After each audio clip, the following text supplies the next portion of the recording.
Svi nosimo unutrašnji potencijal za svetlost, ljubav i duhovni rast, ali način na koji taj potencijal izražavamo zavisi od stepena naše svesti.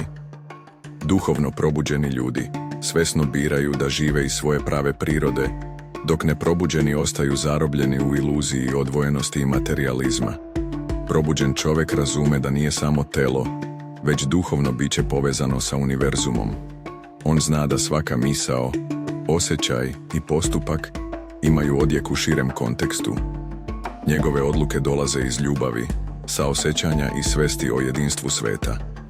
On shvata da sreća nije izvan njega, ona je unutrašnje stanje, oslobođeno ega i straha. Probuđen razume šta su ljubav, svest, svetlo, energija, frekvencija i vibracija.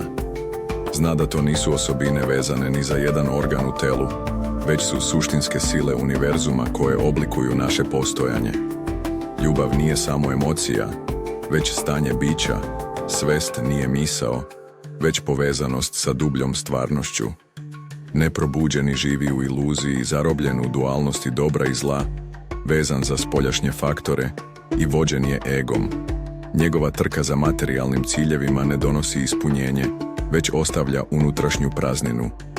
Veruje da sreća dolazi kroz posjede i status, ali ostaje zarobljen u strahovima, sumnjama i nesvesnim reakcijama. Dok se duhovno ne probudi, ostaje žrtva okolnosti i sopstvene nesvesti. Probuđenost je stanje potpune jasnoće. To je trenutak kada prepoznaješ iluzije i biraš da živiš iz svoje unutrašnje svetlosti.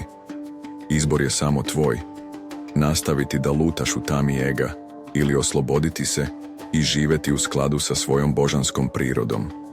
Probudi se, jer prava moć i sreća dolaze iznutra.